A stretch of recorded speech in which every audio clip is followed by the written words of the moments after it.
In today's video, we will continue our discussion of the four horsemen of the apocalypse.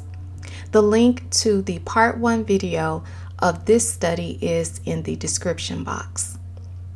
As a recap, Revelation chapter 6 verses 1 through 8 states, "And I saw when the Lamb opened one of the seals, and I heard, as it were the noise of thunder, one of the four beasts saying, Come and see. And I saw, and behold, a white horse, and he that sat on him had a bow, and a crown was given unto him, and he went forth conquering and to conquer.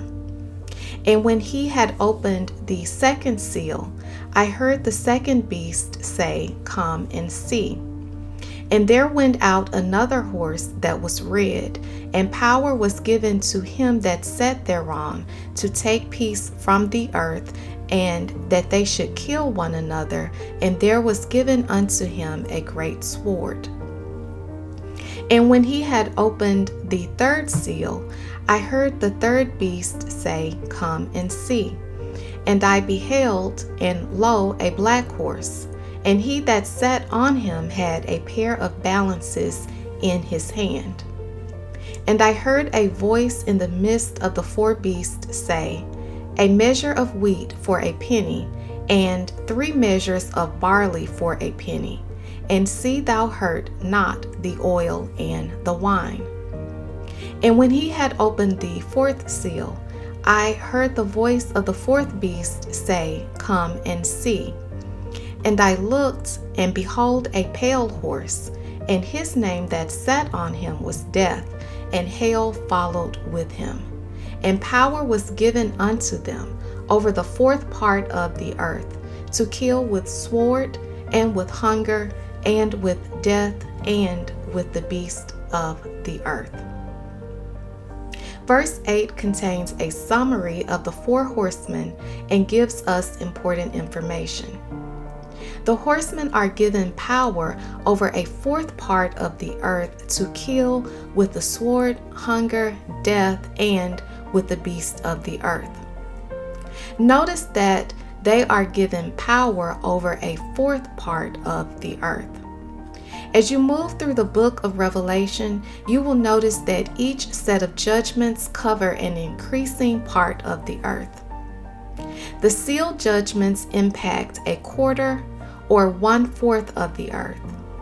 The trumpet judgments impact 1/3 of the earth, and the vial judgments are over the entire earth. To illustrate this point, let's reference a few scriptures. Revelation chapter 8, verses 7 through 10 states, "The first angel sounded, and there followed hail and fire mingled with blood, and they were cast upon the earth.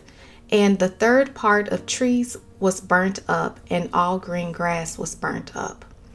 And the second angel sounded, and as it were a great mountain burning with fire was cast into the sea, and the third part of the sea became blood.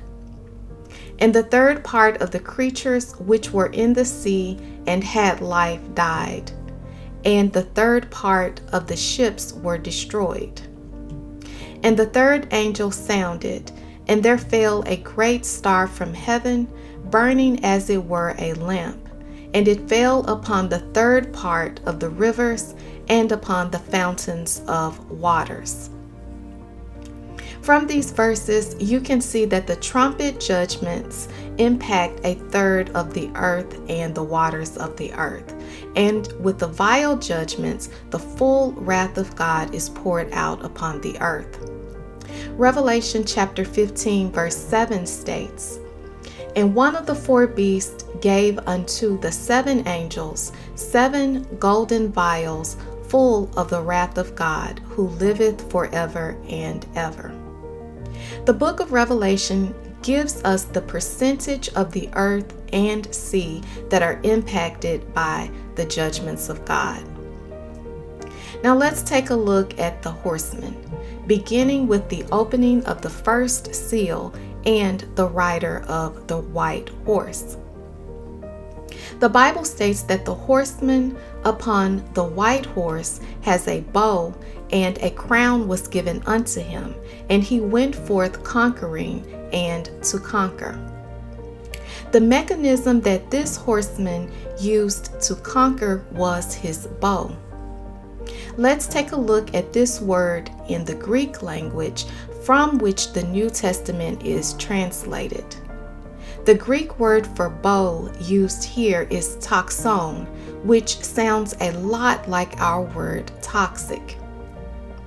I will read you an excerpt from Oxford Dictionary's 2018 Word of the Year, which was toxic. The excerpt states, "The British publisher defines the adjective toxic as poisonous. The word first appeared in English in the 1650s.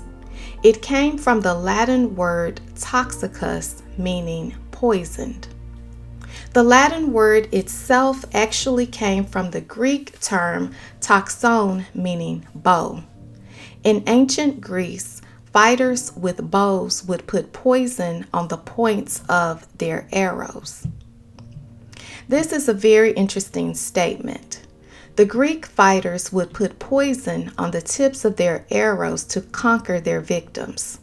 It should be noted that a poison is a substance with an inherent property that tends to destroy life or impair health, and sometimes it does both. Let's take a look at another excerpt from the website languages.oup.com, which provides additional commentary on the Oxford Dictionary's 2018 Word of the Year toxic. It states, "The adjective toxic is defined as poisonous and first appeared in English in the mid-17th century from the medieval Latin toxicus, meaning poisoned or imbued with poison." But the word's deadly history doesn't start here. The medieval Latin term was in turn borrowed from the Latin toxicum, meaning poison, which has its origins in the Greek toxikon, pharmakon, lethal poison used by the ancient Greeks for smearing on the points of their arrows. Interestingly, it is not pharmakon, the word for poison, that made the leap into Latin here, but toxikon, which comes from the Greek word for bow, toxon. So here again, this excerpt is confirming that the meaning of the word bow used in Revelation chapter 6 verse 2 is referring to the ancient Greek practice of using poison on the tips of their arrows. One of the most commonly used poisons on the tips of these Greek arrows was snake venom. The use of snake venom is interesting because we know that the snake can also be referred to as a serpent, which is a title and description of Satan. Revelation chapter 12 verse 9 states, "The great dragon was cast out, that old serpent called the devil and Satan." According to ScienceDirect.com, snake venoms contain complex mixtures of hundreds of different pharmacologically active molecules, including low molecular mass compounds, small peptides, and proteins. Snake venoms are usually classified as hemotoxic or neurotoxic. Snakes of the viper and rattlesnake family have venoms containing proteins that can disrupt the coagulation cascade, the hemostatic system, and tissue integrity. In contrast, neurotoxic venoms, which are typical of snakes such as mambas, cobras, and corals, contain a number of toxins that primarily affect the peripheral nervous system, in particular the neuromuscular junction. Hemotoxic venom is designed to assault the cardiovascular system. It will cause the bite victim to experience decreased blood pressure and blood clotting. Neurotoxic venom goes after the brain and nervous system. Cobra venom, which is neurotoxic, can result in respiratory paralysis. Respiratory paralysis is defined as complete or severe weakness of the muscles of respiration. According to ColumbiaSurgery.com, the diaphragm is the primary muscle that facilitates breathing. Patients with a paralyzed diaphragm, which is respiratory paralysis, experience weakness of the diaphragm and have reduced breathing capabilities or are unable to control their voluntary breathing. They also have difficulty maintaining adequate gas exchange as the lungs are not able to inhale and exhale outside air as efficiently. This is because the phrenic nerve is sending weak signals to the diaphragm to relax or contract, or is unable to send any signal to any part of or the entire diaphragm. And bilateral paralysis occurs when the entire diaphragm is paralyzed.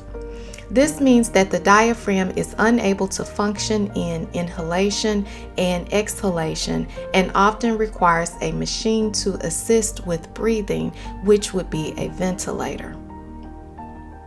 All of the information that I have just read and given is describing the effects of the bow or the poison that the rider on the white horse possesses and distributes to a portion of the earth.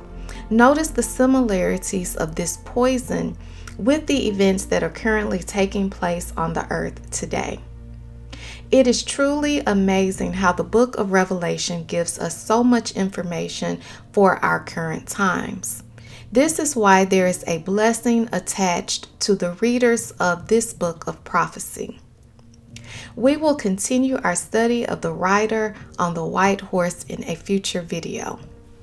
I will conclude this video with the scripture from Revelation chapter 1 verse 3, which states, "Blessed is he that readeth, and they that hear the words of this prophecy, and keep those things which are written therein, for the time is at hand."